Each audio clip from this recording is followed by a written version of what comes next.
If you think the worst date possible is someone showing up with outdated photos, ordering just a salad, then somehow splitting the bill for a $70 steak, congratulations.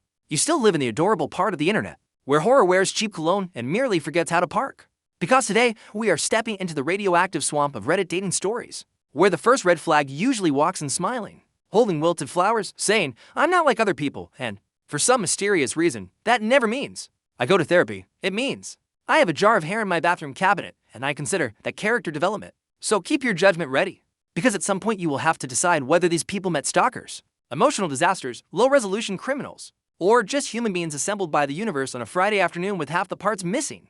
Welcome to the corner of Reddit where romance goes to cough blood into a handkerchief. Our first story comes from a woman who says she went on a date with a guy who insisted on sitting facing the exit. At first, that sounded thoughtful. Maybe he liked airflow. Maybe he was security conscious. Maybe he just didn't want to sit near the bathroom. Cute, right? Like choosing the best seat on the Titanic. She met him on a dating app. Let's call him Ethan. Ethan was handsome in that very specific way where you can tell a man spends more time choosing captions than listening to actual people. His bio said, "Honesty above everything." Universal translation, "I will insult you and then call it maturity." Still, she agreed to meet him because her self-esteem had apparently entered its premium idiot era. The kind where you look at a man with 3 gym photos and think, maybe he reads books. He did not. The Menu was the first book he had opened in 6 months, and even that needed subtitles. The date started normally. He complimented her, asked about her job, made bad jokes, and one even worse joke about women ordering dessert. So far, just a standard man, which is already a moderate threat depending on the lighting. Then she noticed he wasn't looking at her while she talked. He was looking at the door, not once, not occasionally, constantly, like he was waiting for someone to arrive, or making sure nobody left. She asked if he was expecting someone. He laughed and said, "No, I just like knowing where people enter and exit." Then he winked. Not a charming wink. A wink from a man who had practiced in the mirror and reached the wrong conclusion. She laughed because sometimes the body chooses laughter while the soul is filling out a police report. The first truly weird detail came when Ethan said her dog's name. She had never told him her dog's name. She asked, "How do you know my dog is named Milo?" He smiled, proud of himself, like he had just solved an emotional Rubik's Cube. He posted a picture of him on Instagram in 2021. "Cute dog." She said her Instagram was private. He replied, "It is now. It is now." 3 words.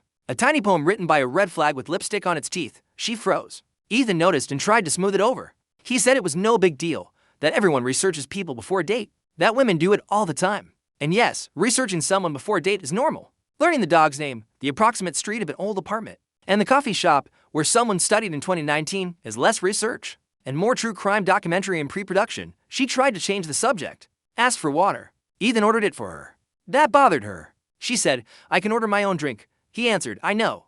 I just like taking care of things." Funny how some people use the word care when they mean control. As if the dictionary was written in a basement. The food arrived. He didn't touch his plate. He watched her eat. Then he said, "You eat slowly when you're nervous." Wonderful. Now, even her fork was being interrogated. That was when the date stopped being merely uncomfortable and started becoming that bad movie feeling where the main character ignores the suspense music because she still wants to be polite. Ethan leaned over the table and said, "I knew you would come even if you were scared. You seem like the kind of person who doesn't like disappointing people." Hold on to that sentence, because that is the key to the padded room. She said she needed to use the bathroom. She took her purse because she may have been born yesterday, but not this morning. In the hallway, she texted her friend, "Call me now. Emergency." Her friend called in 8 seconds. Because women have a collective defense system that should be studied by NASA. She answered and pretended it was her sister, saying her mom was sick. Ethan appeared in the hallway. Yes, he had followed her there. Of course he had. Prince Charming, ankle monitor edition. He listened to her fake emergency, crossed his arms, and said quietly, "You don't have a sister." She froze. She had a brother, not a sister. And she had never told Ethan that either. Her friend was still on the phone. So she said loudly, "I'm at Belmont Restaurant, table near the exit. His name is Ethan."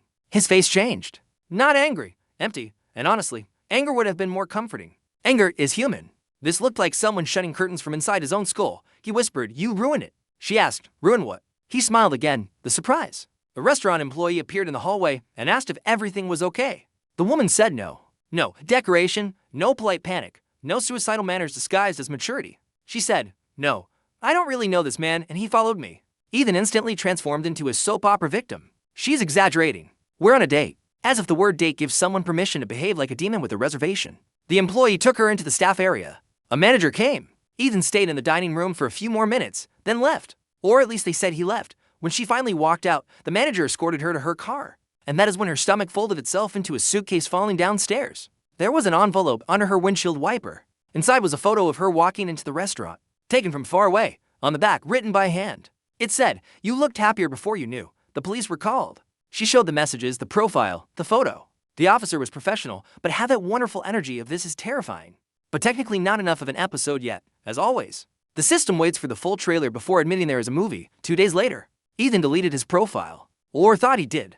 Her friend found another profile of his under another name, another age. Same line, honesty above everything. Someone in the comments said he didn't want a date. He wanted an audition. Someone else replied, no, he wanted a victim with good manners. And that is exactly it. Some people are not looking for love. They are looking for someone trained since childhood not to make a scene. Ethan gets 5 out of 5 alarms ringing inside an empty house. The woman gets 0 out of 5 bad decisions at the end because she did the right thing. She spoke loudly, involved staff, warned someone, and most importantly, stop trying to seem nice to a man who was clearly using his brain as a haunted airbun.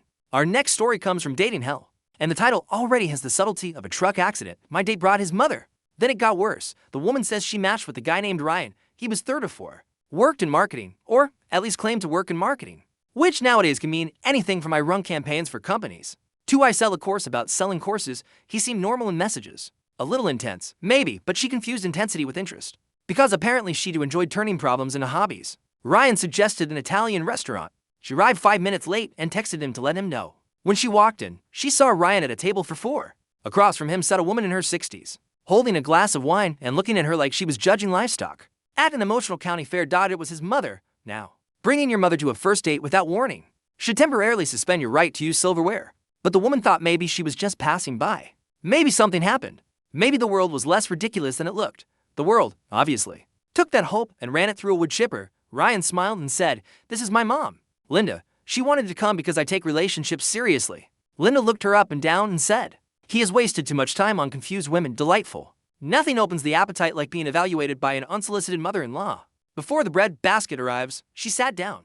Yes, she sat down. Before anyone says, "I would have left immediately. Congratulations. You were very brave while reading on a couch." In real life, the brain sometimes needs a minute to accept that it has wandered into a play written by a fire. Alarmed out, Linda started asking questions. Not normal questions. Not where do you work? Or do you like traveling? No, she asked whether she wanted children, whether she had debt, whether she could cook, whether depression ran in her family, and whether her hips were natural. Yes, her hips, natural. As if she were a granite countertop. Ryan laughed like this was adorable. That laugh men do when they have spent their entire lives watching their mother bulldoze boundaries and calling it family love. The woman tried to answer with humor. She said, "Wow, this feels like an interview to join a cult." Linda did not laugh. Ryan laughed too much. The kind of laugh that apologizes for existing. Then came the first strange hook. Ryan said, "My mother has a gift for knowing who is right for me." Linda added, "I dream beforehand." The woman asked, "You dream?" Linda said, "Yes, I saw you in a blue dress, crying in a white kitchen." The woman was wearing a blue dress. Her apartment kitchen was white. She had no public pictures inside her kitchen. She stopped smiling. She asked how Linda knew that. Linda took a sip of wine and said, "A mother knows." No, Linda, a mother knows when her son is lying, when the beans are about to burn, when someone opened the fridge at midnight. A mother does not know the layout of a stranger's apartment. Without help from a tiny handcrafted crime, Ryan changed the subject to fast. He started talking about travel, then marriage, then how he believed a man needs to lead the home. She said she was not looking for that. Linda sighed as if she had just announced she collected taxi driver schools. Then Ryan said, "You only say that because you had to be strong for too long." She asked, "What does that mean?" He said, "Your dad left when you were 12, right?" Her blood went cold. That was true. And it was not on her social media. She had mentioned it once in an old comment on a closed forum under another username. Years ago. Digital swamp mud that no normal person would find.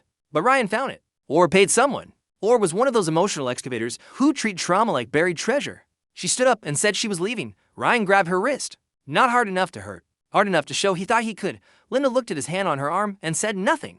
"Just watch, please, like this was part of the test," she said.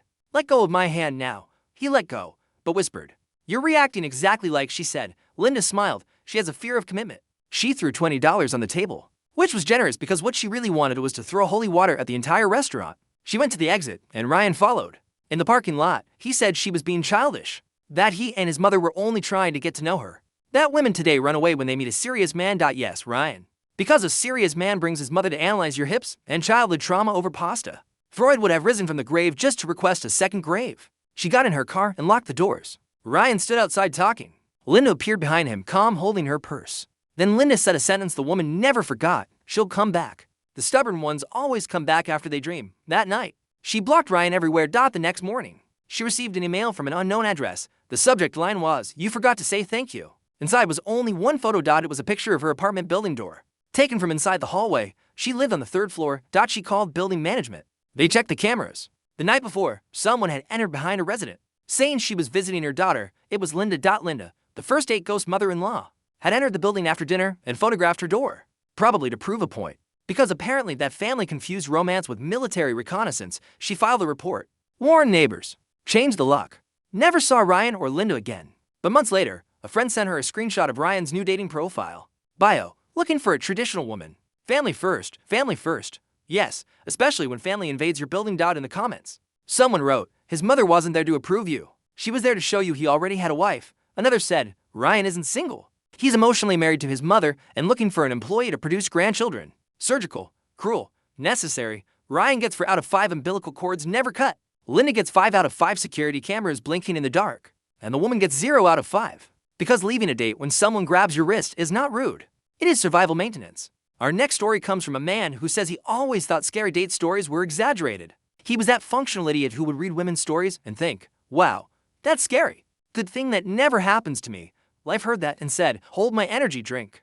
He matched with a woman named Claire. She was funny, beautiful, intelligent, and had that dry sense of humor that makes you think you found an interesting person, when sometimes you've just found someone who knows how to hide a verbal knife. With proper punctuation. They met at a small bar. Claire arrived first. When he walked in, she already knew what he was going to order. "You look like an IPA guy," she said.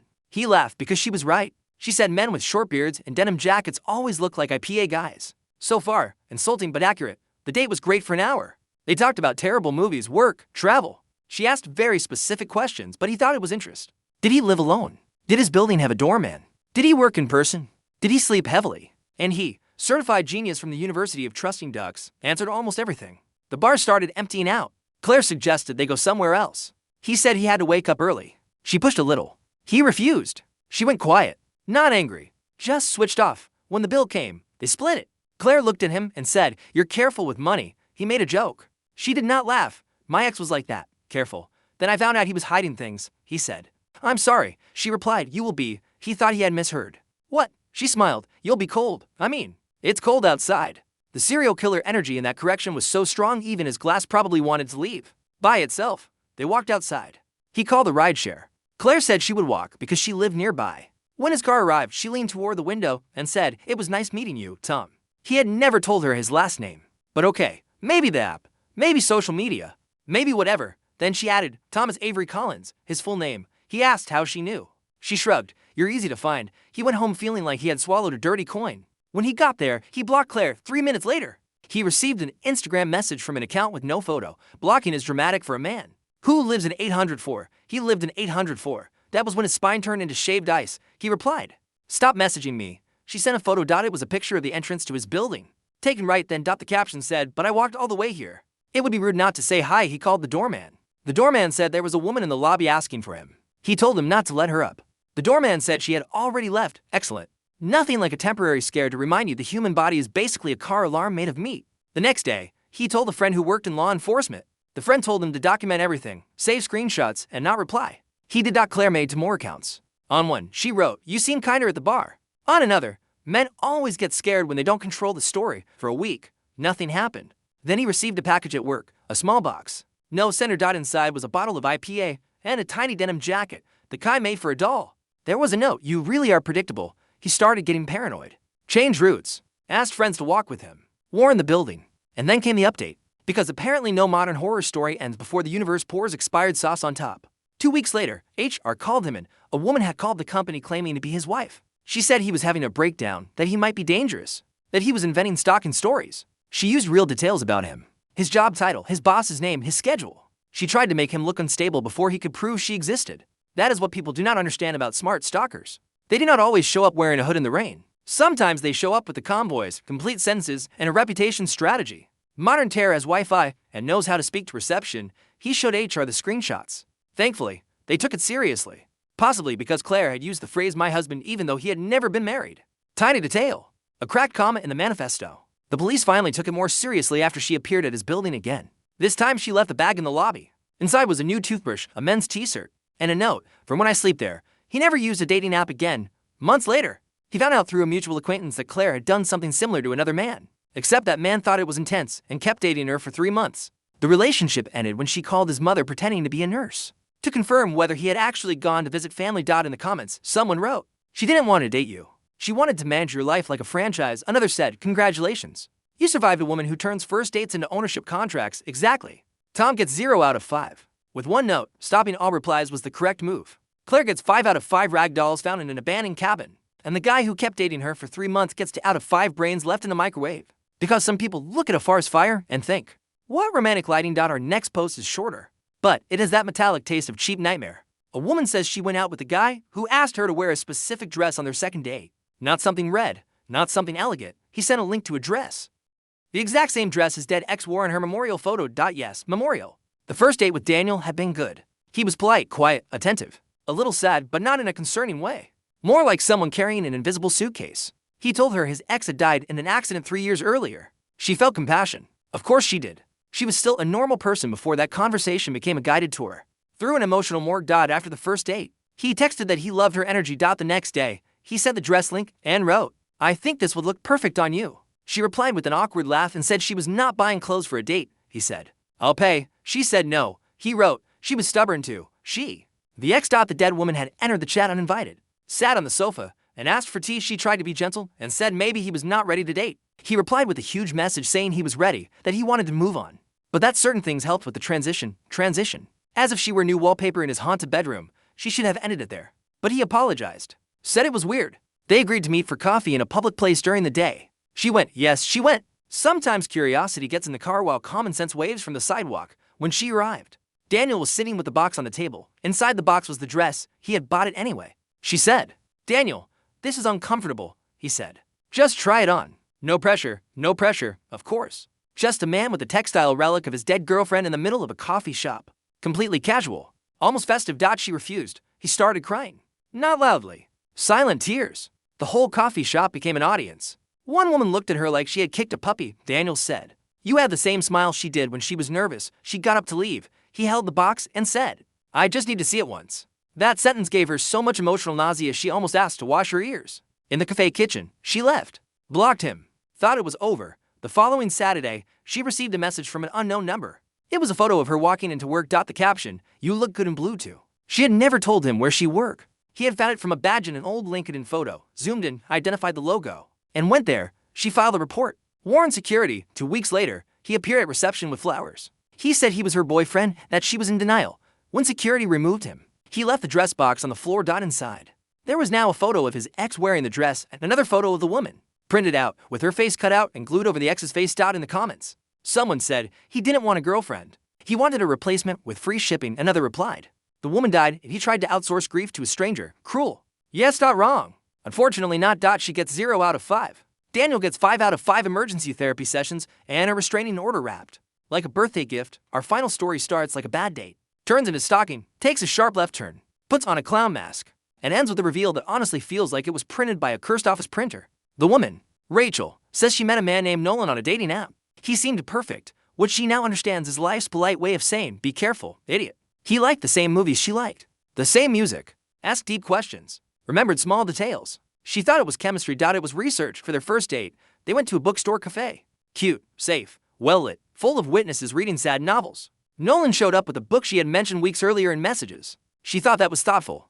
Then he quoted a line from an old blog post she had written in college. She thought that was intense. Then he mentioned the name of her roommate from back then. At that point, she started to wonder whether she was in a low-budget crime investigation. She asked how he knew that. He said, "You leave beautiful trails." No, breadcrumbs are beautiful. Footprints in sand are beautiful. Trails is a word used by hunters, investigators, and many smiled too much at the security camera inside their own heads. The date got heavier. Nolan told her things about herself like he was reading a report. You like sitting with your back to the wall. You order warm drinks when you're anxious. You touch your necklace when you lie. She asked if that was a trick. He said, "I pay attention." The difference between paying attention and cataloging a person is that one is affection, and the other sounds like you're preparing a labeled drawer. She left early. He accepted it too well. He said, "No problem. The first version is never the final one." First version. She blocked him as soon as she got into the car. Over the next few days, he appeared everywhere digitally. LinkedIn, Instagram, email, even a comment on an old recipe post from 2016. The message was always similar. "You got scared because you felt seen." No.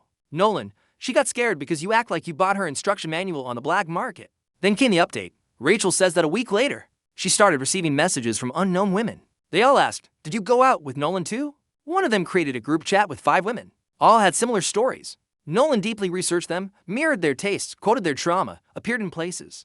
But there was one difference. For each woman, he used a different last name: Nolan Brooks, Nolan Hayes, Nolan Mercer, Nolan Vale. Same first name, different last name. One woman found an old marriage record. Nolan was not Nolan. His real name was Peter. And he had a wife, because of course, there's always a wife in the closet of the story. Right next to the receipts and the smell of reheated lies, the wife's name was Allison. The women did not know whether they should contact her. Rachel decided to send one short message, no wild accusations, just screenshots and dates. Allison replied an hour later, "Thank you. I was waiting for someone to prove it." That sentence broke the entire group. Allison explained that her husband had been doing this for years. Not necessarily physically cheating with every woman, but creating versions of himself. Studying women, entering their lives, testing how much he could manipulate. He called it a human connection project. Yes, project. Because apparently even scumbaggery wants to sound like a startup now. Allison had suspected it. She had found spreadsheets. Not financial spreadsheets. Spreadsheets with names, traits, fears, preferences, routines, vulnerabilities. Rachel saw a screenshot. Beside her name, Nolan had written, "Responds well to intellectual validation. Fear of being ordinary. Difficult relationship with father.